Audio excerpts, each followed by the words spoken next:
The Boston Celtics still need to figure out the 15th man on their roster, and they've been linked to shot-blocking center Nerlens Noel, plus one of the top MVP candidates in the G League from last season. I'll be getting into that, plus Peyton Pritchard has some amazing things to say about how committed the Celtics organization is to winning this year, so you'll want to stick around for all of that on this edition of Celtics Digest. But before we get into that, a quick reminder that 95.1% of you guys watching this video are not subscribed, and if you like daily Boston Celtics news, we cover everything Celtics well into the regular season. If you hit that button now, I promise you won't regret it.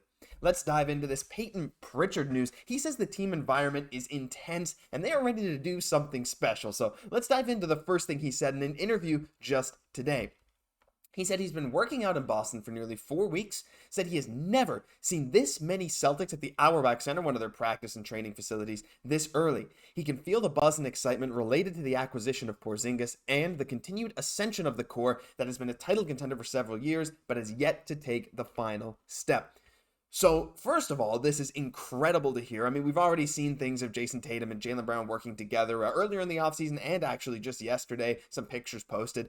We know the Celtics are really committed to this. We know they've been working with Kristaps Porzingis about his injury, but clearly they're ready to do something. They are, again, committed more than ever this year, which is kind of crazy considering we lost Marcus Smart, who was one of the, the heart and soul of this team, one of the hardest workers. The Celtics are really ready to prove to people that they are a true contender, but that's not the only thing Peyton Pritchard said.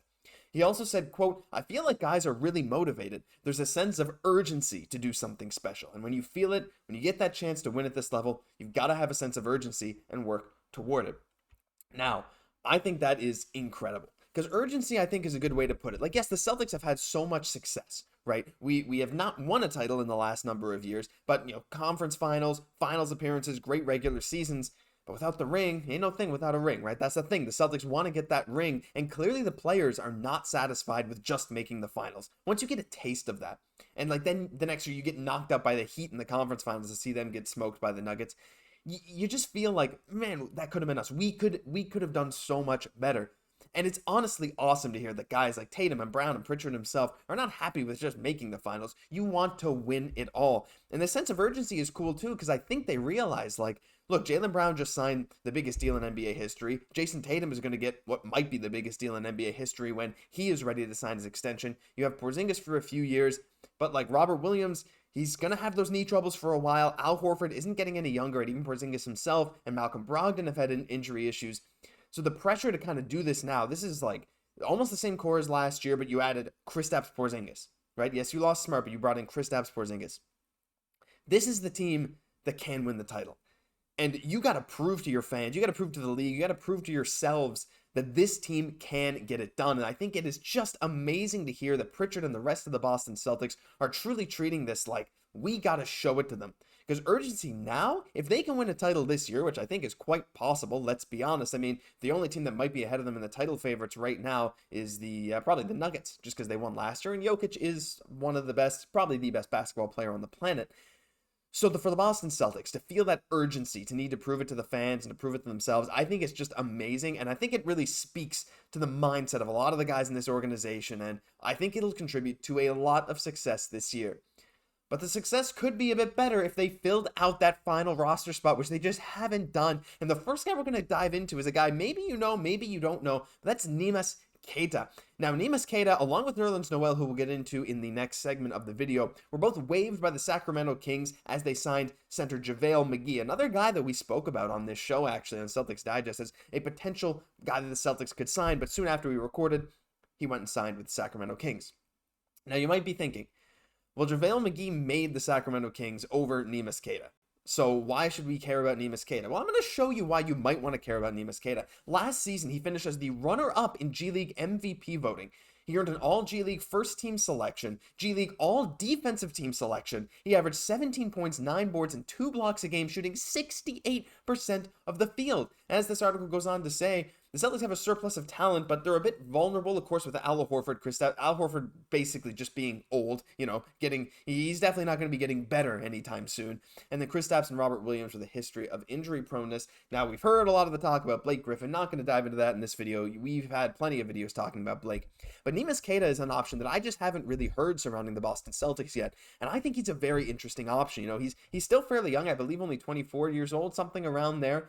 So he still has some room to grow, but he's a great defensive center. He's a very solid shot blocker to a game in the G League. That's nothing to scoff at. That is definitely still very, very good. And while maybe he's not an everyday rotation guy in the NBA, that's not what the Celtics need out of this player. Last year, Blake Griffin, occupying that 15th roster spot, he came in and played for Al Horford in some games. Maybe if it was a back-to-back, you start Blake Griffin instead of Al Horford every now and then Blake sits for a few games to recover. It was kind of this perfect dynamic where you didn't have to run Al Horford into the ground, and you gave Blake just enough time to show that his strong body, his solid positioning defensively, and his ability to occasionally score on offense still at this point in career was very valuable to a team.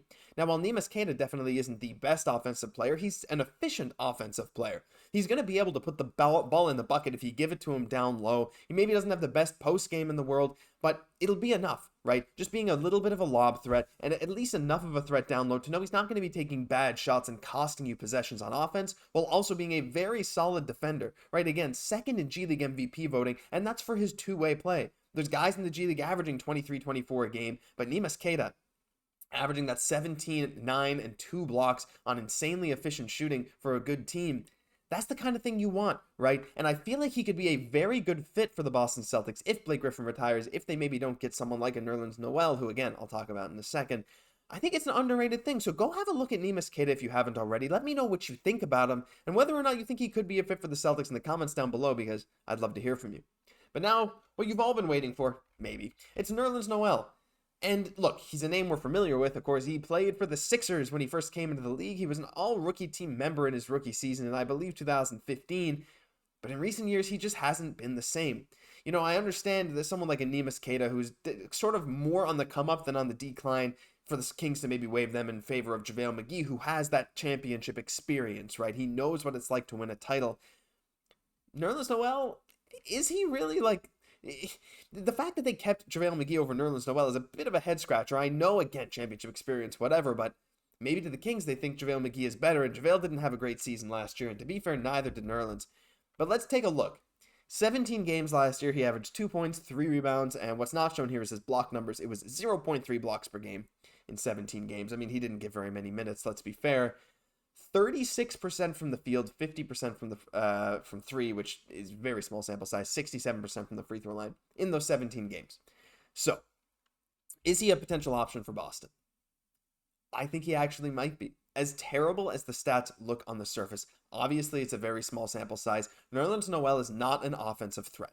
That's no secret. I mean, he's not there to get you buckets every single night. His career high in points is, I think he only has one season averaging over 10 points a game. But the last few years, he's been bouncing around from team to team. His shot blocking prowess has sort of gone by the wayside, and he hasn't quite been able to put it together like he has in the past. However, he is still 6'11". He is still fairly strong, albeit though a little bit skinny. He's able to hold his own in the paint. Is he the best defender in the paint? No, probably not. Is he what he used to be? No, I don't think so. But is he a potential option for that 15th roster spot? A guy with solid NBA pedigree. He knows what it's like to play in the NBA, play against other bigs. He has lots of experience. I don't think it's the craziest decision in the world, and I feel like in a role like this where almost nothing is expected of him except to fill in every now and then for very solid defense if the Celtics need to rest some of their bigs or if there's injury trouble, I think he could thrive in that role. Now, while in my mind I would still rather Blake Griffin, and honestly, I might even rather Neemas Queta in that spot just as a nice big body, an interesting new guy to try out that maybe shows a bit more promise than you once thought. We know what Nerlens Noel is going to give us. He's going to give us, in theory, solid shot blocking, which, again, hasn't been there the last number of years, and he's not going to put the ball in the bucket. But is he going to be able to absorb a few hits? Yeah, maybe. And I don't think it's the craziest thing to think that he could be a Boston Celtic by the time the season starts. So let me know what you think about Noel, about Neemas Queta, and about what you think about the Celtics being so intense and ready to go heading into this season. It's going to be an exciting one. There's still a lot of question marks surrounding this organization. Hopefully they get solved soon, but boy, I can't wait for some more Boston Celtics basketball. that'll do it for this edition of Celtics Digest. If you enjoyed, leave a like, comment, subscribe to the channel. We're on the road to 1,000 subscribers. It's a long way away, but every single one of you counts, and we really appreciate all the support. I've been Josh Gosse. I'll catch you in the next one.